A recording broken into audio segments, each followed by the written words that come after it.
وہ ہم نے ہلاک اور برباد کر کے رکھ دیا۔ یہ سمجھے نا، ہزاروں سالوں کی تاریخ 2 سطروں میں بیان کر دی کہ نوح سے شروع ہوا سلسلہ علیہ السلام، موسیٰ علیہ السلام تک، اور درمیان میں کتنی قومیں جنہوں نے بار بار یہ انجام دیکھا اور یہ نتیجہ بھگتا۔ تم کیوں نہیں، یہ سارا قریش کو سنایا جا رہا ہے۔ ایک طرف اللہ کے رسول کو تسلی دی جا رہی ہے کہ اگر آپ کی بات نہیں مانتے تو یہ کوئی انوکھا واقعہ تو نہیں۔ پہلے لوگوں نے کب پھولوں کے ہار لے کر پیغمبروں کا استقبال کیا؟ جتنے پیغمبر آئے ان ظالموں نے ان کے ساتھ دشمنی کیا، ان کو دکھ دیا، نہیں مانے۔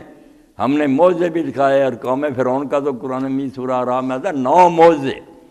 جب کوئی معجزہ دیکھتا فرعون، اچھا موسیٰ اب ہماری نجات ہو جائے پھر ہم مان لیں گے، نہیں مانے۔ وَلَقَدْ أَتَوْا عَلَى الْقَرْيَةِ الَّتِي أُمْطِرَتْ مَطَرَ السَّوْءِ۔ اب ان قریشیوں سے کہا، مکہ والوں سے، کہ چلو یہ قومیں جو ہے نا یہ دور کی ہیں، یا شاید ان کے حالات تمہیں نہ پہنچے ہوں، یا تم ان کے علاقے میں نہ گئے ہو۔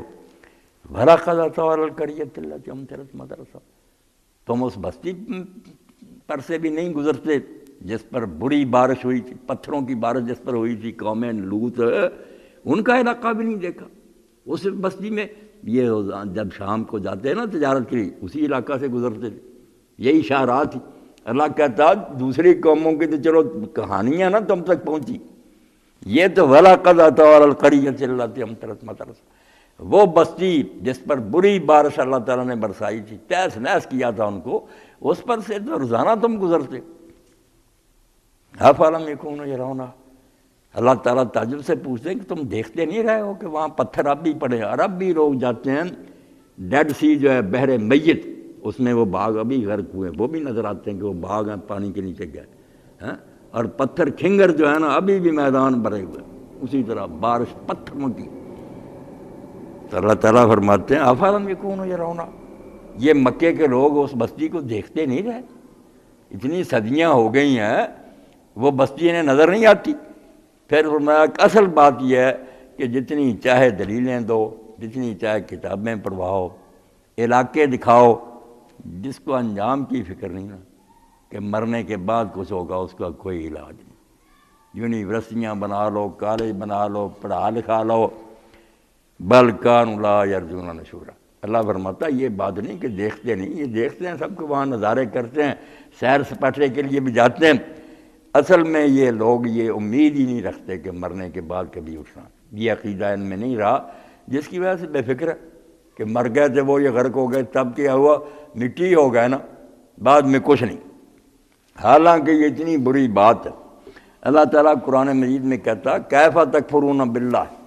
اس کو انکار آخرت کو اللہ نے کہا تم اللہ کا انکار کیسے کرتے ہو؟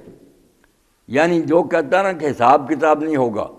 وہ اس سے بھی زیادہ برا ہے جو کہتا اللہ ہے مگر یہ ظالم اس سے برا۔ اس نے جو انکار کیا نا، ایسے اللہ کو ماننے کا کیا فائدہ جس کی دنیا میں اندھیر نگری ہوتی رہی، اتنے ظلم ہوتے رہے،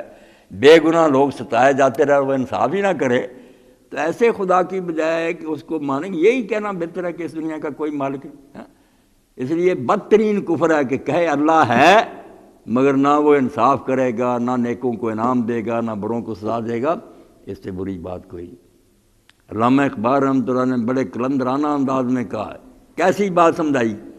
کہ جو ظالم یہ کہتے ہیں نا کوئی نہیں انجام نیکی کا اچھا ہوگا، کوئی انعام نہیں ملے گا، بہت اچھا انداز انہوں نے پڑھایا، چنا بزی۔ وہ کہتے تو اس طرح کی زندگی گزار جا کہ اگر مرگے ماست مرگے دوام، کہ اگر ہمارا مر جانا ہمیشہ کے لیے مر جانا کہ پھر بعد میں کچھ نہیں ملنا، خدا سے کردہ خود شرمسار سرگرد، تو خدا اپنے کیے پر شرمندہ ہو جائے کہ میں نے ایسی یار حکومت بنائی ہے کہ یہ نیکیاں کرتا رہا، تہجد پڑھتا رہا، اپنی کمائی غریبوں کو دیتا رہا، مظلوموں کی مدد کرتا رہا، اور لوگ اس سے ظلم کرتے رہے، میں نے اس کو کوئی انعام ہی۔ کہتے تو اتنی نیکیاں کر کے مر کہ اگر یہ ڈیڈ یہ سچ کہتے ہیں نا کہ بعد میں کچھ نہیں ہوگا، تو ایسے پر اللہ تعالیٰ کو خود شرمسار ہونا پڑے۔ یعنی کہنے کا مطلب ایسا کام اللہ کبھی نہیں کر سکتا، یہ اس کی شان کے لائق نہیں، یہ کفر بکتے ہیں۔ تو اللہ تعالیٰ فرماتا ہے کہ یہ سب نشان دیکھتے ہیں، تباہ شدہ بستیاں دیکھتے ہیں، وہ روزانہ گزرتے ہیں وہاں سے، مگر یہ صرف وہاں سے تصویریں لیتے ہیں، فوٹو کھینچتے پھرتے ہیں کہ فائل بنا لیں، عبرت نہیں پکڑتے کہ جو راستہ ان کا تھا جب ہم بھی اسی پر چلتے تھے حشر تو ہمارا بھی وہی ہوگا۔ کیونکہ انہیں آخرت پر کوئی یقین نہیں، یہ مانتے ہی نہیں کہ مرنے کے بعد کبھی حساب دینا، بلکہ نعوذ باللہ اللہ تعالیٰ فرماتا ہے کوئی عبرت حاصل کرنا، سبق سیکھنا تو گزارا، وَإِذَا رَأَوْكَ إِن يَتَّخِذُونَكَ اللَّهُ هُزُوًا، اللہ کے پیغمبر جب بھی یہ ظالم آپ کو دیکھتے ہیں فوراً آپس میں کہتے ہیں، ٹھٹھے کرتے ہیں، مذاق کرتے ہیں کہ یہ ہیں نبی صاحب، احاظ اللہ ذی بعث اللہ رسول اللہ، اندازہ کریں جو اللہ کے دین کا کام کرتے ہیں پیغمبر علیہ السلام، کتنا ان کا جگر ہوتا ہے، دل گردہ ہوتا ہے کہ لینا کچھ نہیں، بھلائی کر رہے ہیں اور تانے سن رہے ہیں، تانا بھی کیسا، ایسا تیر، احاظ اللہ ذی بعث اللہ، یعنی توہین کرنے کا انداز اتنا کہ ترجمہ کیا کریں کہ یہ ہے جس کو اللہ نے پیغمبر بنایا، نبی بنانے کے لیے اللہ کو اور کوئی نہیں ملا، کیا اس میں سرخاب کے پر لگے ہوئے، نہ اس کا کوئی ملازم ہے، نہ اس کا کوئی بنگلہ ہے، نہ اس کے پاس کوئی باغ ہے، سارے مکے اور مدینہ طائف میں غریب ترین آدمی، یتیم، دوسری جگہ کہتے ہیں کہ اللہ تعالیٰ نے اللہ رجل من القریتین عظیم، یہ دو بستیاں جن میں بڑے بڑے آدمی رہتے ہیں، سردار ہیں، وہ نہیں خدا کو نظر آئے، یہ پیغمبر بنانے کے لیے ملا، احاظ اللہ ذی بعث اللہ، یہ ہے جس کو اللہ نے پیغمبر بنایا، اللہ اتنا پاگل ہو گیا۔ اور آپ دیکھتے ہیں کہ اللہ کے رسول علیہ السلام جب طائف گئے تو آپ نے جو تینوں بھائی تھے سردار، ان سے ملاقات کی تو ایک سردار کہنے لگا اگر تجھ کو اللہ نے پیغمبر بنایا ہے نا، اللہ کی مت اتنی ماری گئی ہے کہ وہ ہم جیسے سرداروں کو نہیں جان دیکھ سکا، تو ہم کعبے کا غلاف جو ہے نا اس کو پارا پارا کر دیں گے، ٹکڑے کر دیں گے اس کے کعبے کے غلاف کو، ایسا خدا ہے جس کی مت ماری، نعوذ باللہ توہین۔ اور دوسرے ظالم نے کہا کہ اگر تو پیغمبر ہے تو سچے پیغمبر سے بات کرتے ہوئے ڈر آتا ہے، کوئی بات نہیں، ٹالنے کا بہانہ، اور اگر تو جھوٹا ہے تو پھر ویسے ہی فائدہ کوئی نہیں۔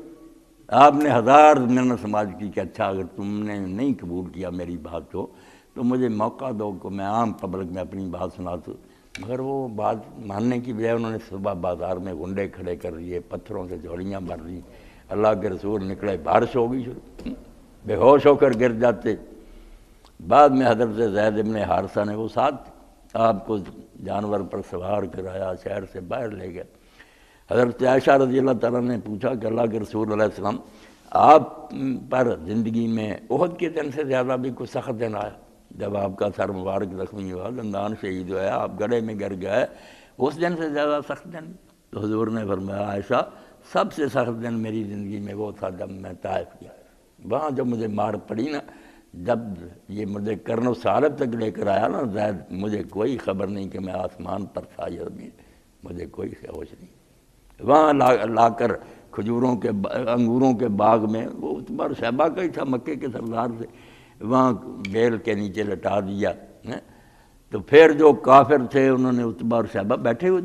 انہوں نے یہ دیکھ کر چلو بھائی ہے تو اپنا ہی بھائی، کچھ تھوڑا ترس آ گیا تو اپنے غلام عداس کو انہوں نے کہا، وہ نصرانی تھا، عیسائی تھا، اس کو کہا کہ یہ تھوڑے سے انگور لے جا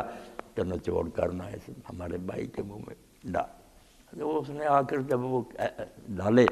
تو اللہ کے رسول نے ذرا ہوش آئی تو یہ کہا بسم اللہ، تو اس نے کہا میں اتنی دیر سے یہاں رہ رہا ہوں، ان سرداروں نے تو کبھی بسم اللہ نہیں کہا۔ تو آپ نے فرمایا کہ تو کہاں کا؟ اس نے کہا میں نینوا کا، عراق کا ہے، یا یونس علیہ السلام ہوئے؟